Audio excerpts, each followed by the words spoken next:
know about the USA? Do you know about the government? Can you tell me about the Constitution? Hey, learn about the USA. Democracy is a form of government in which power is given to the people. In the United States, we have a type of democracy known as a representative democracy or a democratic republic. This means that people elect representatives to make decisions or laws. The people decide who will represent them at the national and local levels by choosing between competing parties in regular, free, and fair elections. In America, the government is divided into 3 branches. This was put in place by the Founding Fathers to create a system of checks and balances so that no one branch could become too powerful. Since the creation of the Constitution in 1788, there have been many changes to the ways democracy has been realized in the country. And tells what those founding fathers set out. Democracy has existed in one form or another since the birth of the 13 colonies under the British rule. So democracy, brief definition, is when the people make the decisions and they have a voice in government. In the United States, we have 2 forms of democracy. That's direct democracy and representative democracy. Direct democracy is where the people directly vote on an issue, and that's shown with referendums and when we elect different people to office. And there's also representative government, which is when the people vote for representatives who decide on policy. And that's demonstrated in our Congress and with our president. But to backtrack a little bit, democracy has been in the United States before the United States was born. In 1619, the House of Burgesses was created in Virginia, and that allowed for representative democracy, which we remember is when people are elected to a position and they make policy decisions. Democracy in the United States is primarily based on the Greek model, which ancient Greece had the first example of a democracy, although it's very different from what we would see today. They did have people voting on laws, and theirs was more, it was sort of like ours in that it's both representative and direct. So originally in the United States, we had more of a representative democracy, as the Constitution provided that senators were elected by specific bodies of people. So sort of how we have the Electoral College when we vote for the president, where the people don't actually vote for the president, they're selected by another body. That was what occurred for senators at the beginning of the United States until about the turn of the 20th century, a little bit before that. And at that time, the 17th Amendment was passed, which allowed for direct democracy to rule, as senators were directly elected by the people that they represented. This was a really big deal in that people actually got a say in who was representing them in government. We still have the representative form of government in how we have the senators making decisions on a national level, but the people were able to have a say in who represented them at that national level. Originally, voting was restricted to white men who were over the age of 21. However, and that limited democracy in that only a certain population could vote and represent the whole nation. This has changed over the years, as the 15th Amendment allows for people of color to vote, and the 19th Amendment allows for women to vote, and the 26th Amendment lowered the voting age to 18.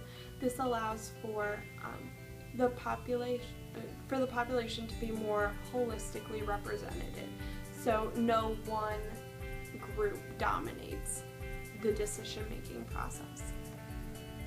Today, democracy allows for more people to have a say in the government, and this allows for a more effective government as it represents the people better.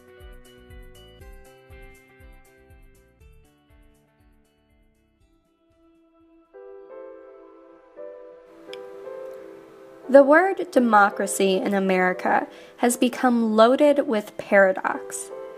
It's one that has a lot of sentimental flair when there are rockets blazing and stars spangling, but on a day-to-day basis, it's almost a dirty word. Politicians use the word freely when talking about how it relates to their own policies to inspire hope and get good ratings. But they use it even more frequently when talking about how their opponents have managed to degrade it. They use the word sentimentally as a potential ideal to strive for, but when it comes to examining reality, the word becomes an offensive tool. But haven't we done the same? We look at other countries with authoritarian or communist systems of government and shake our heads and thank God we're a democratic republic. We hope that those other countries will be able to rise and shake off oppressive regimes and follow the democratic path we believe we paved. But today, when Americans turn our focus back onto our own country, we seem to find little to support in our own government. We've become disenchanted with the idea of democracy to the point that our personal perceptions of democracy have turned to a twisted sense of idealism. We're living in a democratic paradox where sentimentalism and disenchantment seem to go hand in hand.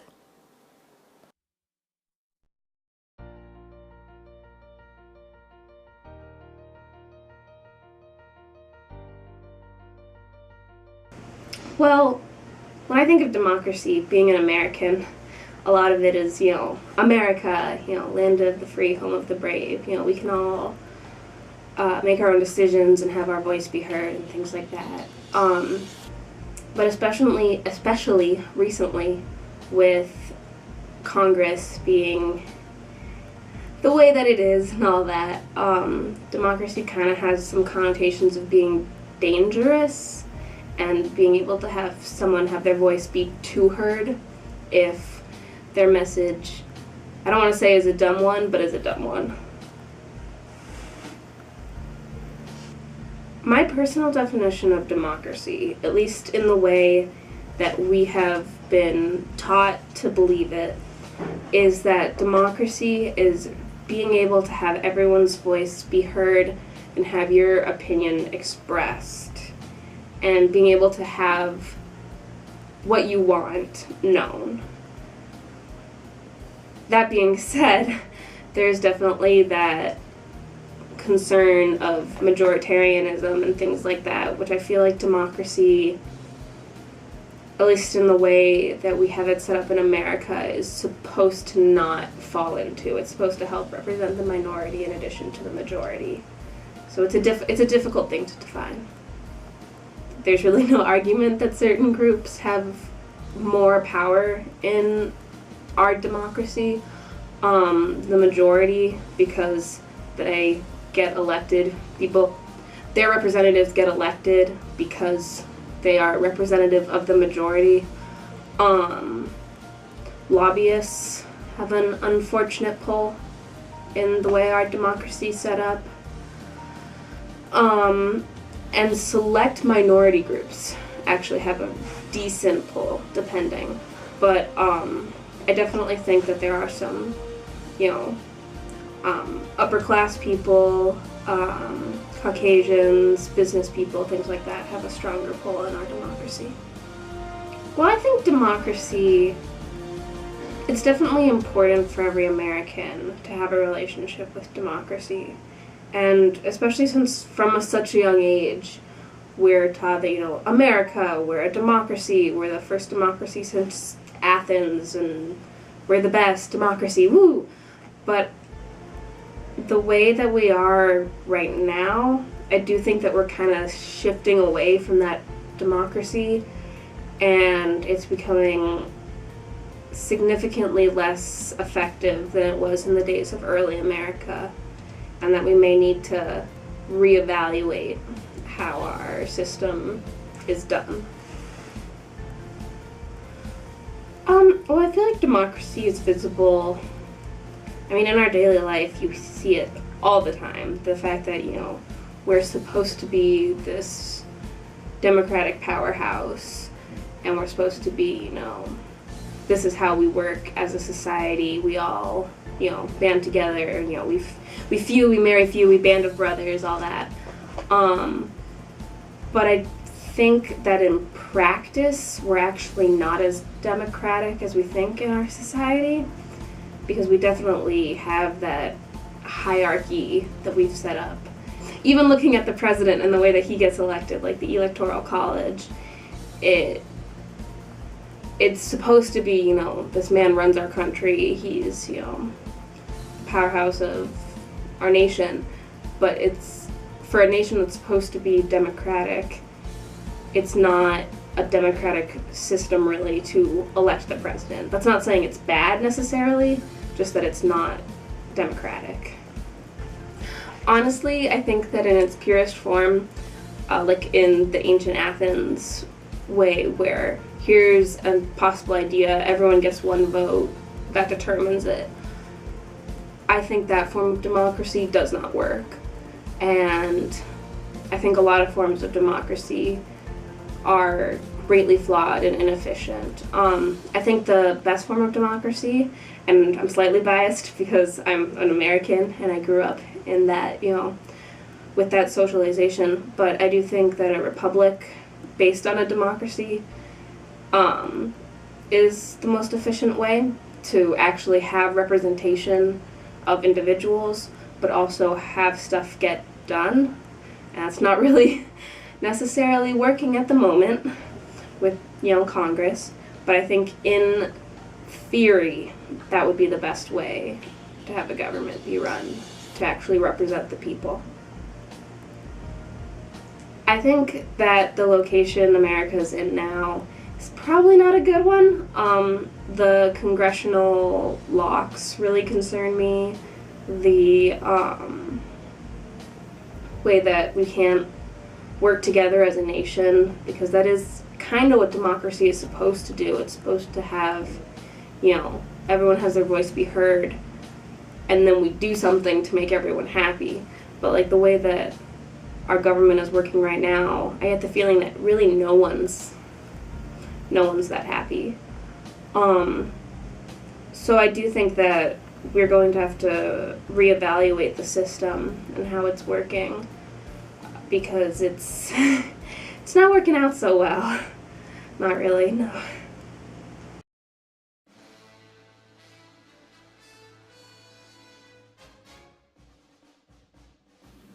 Many people today think voting is the most important right Americans have. There are many places in the world where people do not have the right to vote. By voting, people can make sure that their opinion is shared with community leaders. It gives citizens a say in how things are to be done. People vote for a number of reasons. They vote to decide how their cities, counties, states, and the country should be governed and by whom. But one of the biggest political problems in the United States today is the lack of voter turnout. People who don't vote give up a chance to make a difference. The best argument against democracy is having a 5-minute conversation with the average voter, Winston Churchill. That's a good point. That's kind of why I said I think that we should have like that democratic republic where the average voter votes for someone who, in theory, knows more and better than they do, so that their core values can get across, but we don't have